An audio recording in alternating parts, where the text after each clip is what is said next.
Maboy pageant fans, welcome back to my YouTube channel. Hey Adam G, how are you all doing? Well, first of all, I would like to thank all of you talaga for your love, for your constant love and support through your viewership when I covered MGI All-Stars in Bangkok for 2 weeks. It really feels amazing talaga to see so many of you watch my coverage from morning till night. And nakakataba talaga ng puso. And it is in this note that I would also like to thank Papa Nawat for graciously allowing me to cover his inaugural edition for your benefit as well, di ba? So I'm really grateful for the friendship that Sash Factor has really with Papa Nawat now. It's something that I would like to cultivate for the many years to come. So now that I'm back here in Manila, as per usual routine after a coverage, let's talk about the lessons that I learned from covering and watching this pageant. So here it goes. So let's start with our own candidate. First lesson, that Gazzini is capable of overcoming challenges and barriers. It's one thing that we could surely say about Gazzini Ganados after finishing her MGI All-Star stint with aplomb.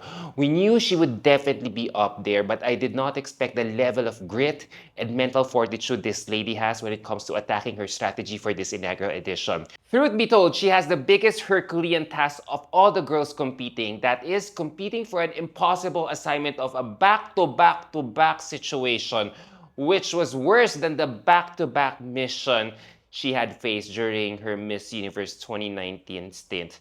And what compounded this problem was she was up against pa four equally gorgeous Filipinas. So the chances of getting in the top 18, let alone top 5, was really getting slimmer and slimmer by the day. But Gazzini still exceeded all our expectations and redeemed herself all the way to top 5. So, analyzing her chances, it meant that the spotlight was not just on her as it's intensely fragmented.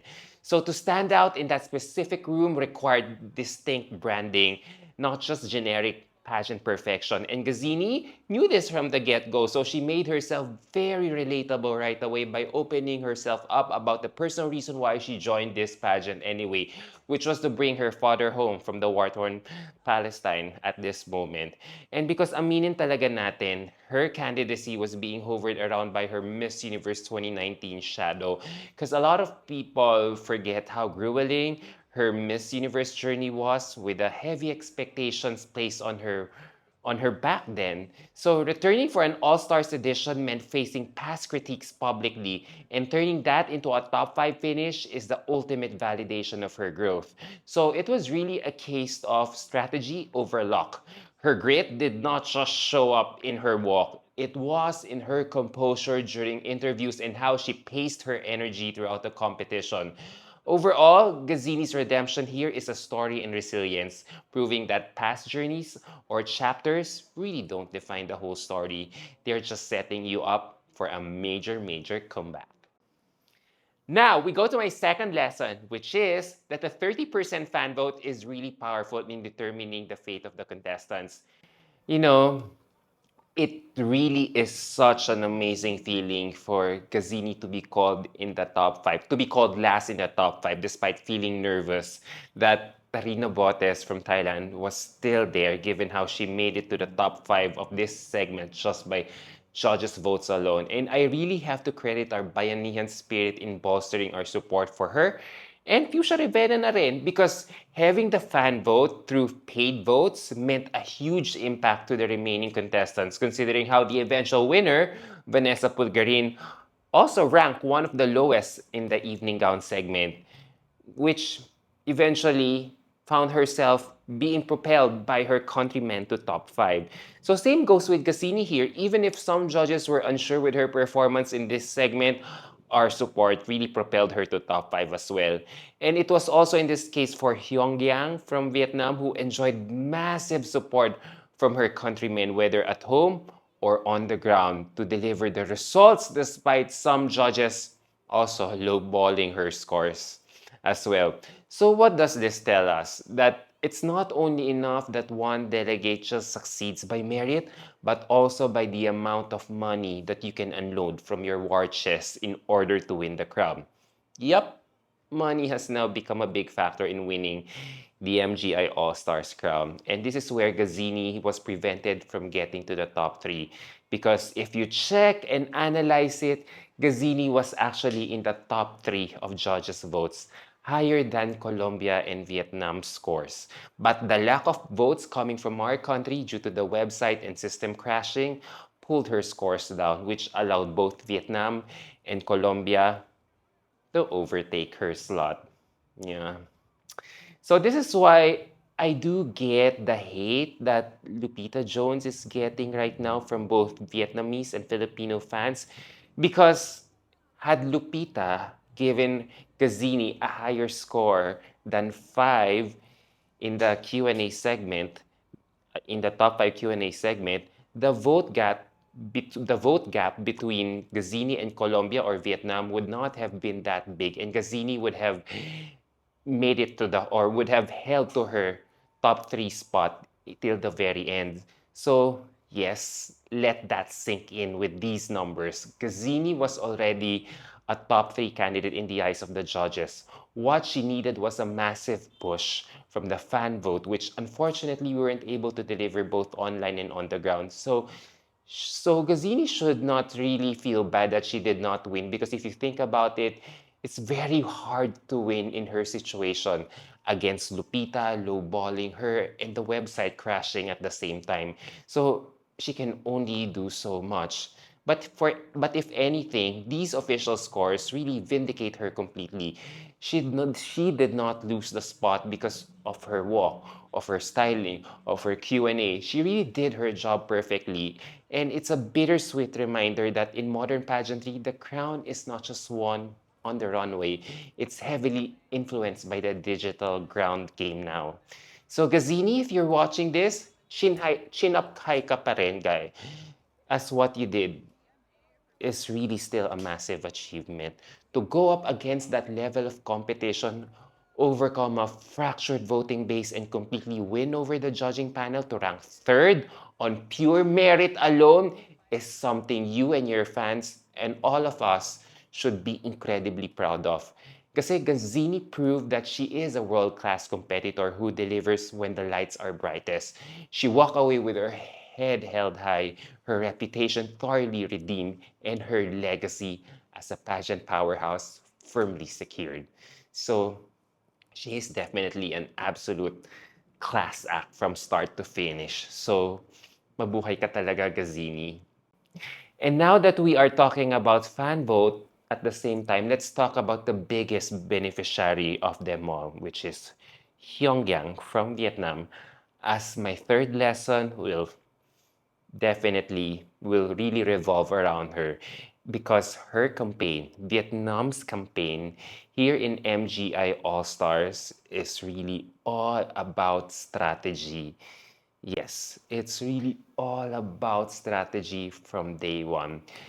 Hyungyang really impressed me the most, not just with her showmanship, but also with her finely tuned strategy to win the crown. Believe talaga ako sa babaeng to. Ang galing, nag-strategize, nagplano, nagpursige, and she got what she wanted. Because if you have been following me on my coverage there on the ground, you will see how organized her team was in rallying support for her, whether in the hotel lobby or in the scored events. So talagang they really show up when it matters the most and they were so creative pa in expressing that support at the same time. Whether it was through their wardrobe, sponsor freebies, huge flags, and blowing bubbles in the background, they really made sure Hyunggang looked like every inch an A-list celebrity na being mobbed, being highly anticipated every time she would come down the lobby. And that support really extended all the way to how they voted for her massively every segment of the competition. And for her part, Hyungyang did not disappoint. She really did her part by performing well and being so creative with her showmanship, especially with her evening gown presentation. Because nakita niyo doon, di ba? She likened herself to a cocoon waiting to blossom with that butterfly drones until she became a butterfly herself during the evening gown competition during the finals night. And that is such a great story right there. Pinag-isipan niya talaga yung concept. She also wisely hired an interpreter in her Q&A segments in order for her to buy time as she answered her questions eventually, lo and behold, in English. And it was really a finely tuned campaign from start to beginning. I have to credit her hunger and eager desire to win the crown, especially after her non-placement in Miss Universe 6 months ago. Ginawa lahat talaga ni Bakla ang kaya niyang magawa, and we should really be happy for her success. She did not mind spending for her fans, and so her fans returned the love. They showed up when it mattered by delivering 12 million pesos worth of votes in just those 3 hours of competition. And you might argue she spent so much for a crown she still wasn't able to win technically.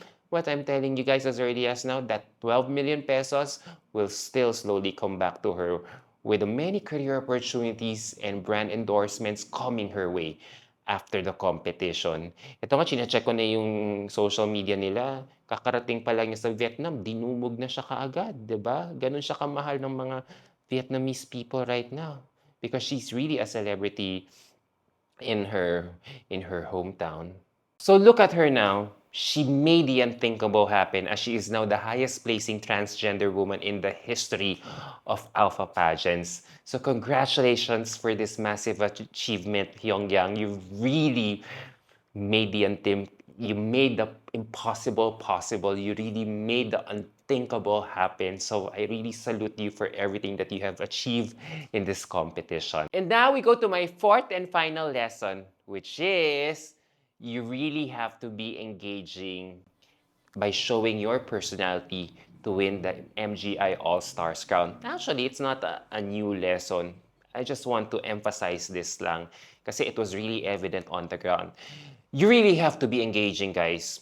A scene stealer, social media savvy to win this crown. Because if you look at our Team Philippines alone, Keith Trajano and Fuchsia Ravena were really rallying for us in terms of showing their personalities all the time.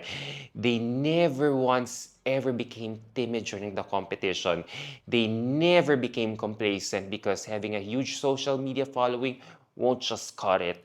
Diba? Popularity too won't just cut it because majority of the girls who made it to top 18 eventually were really all-stars in their own right.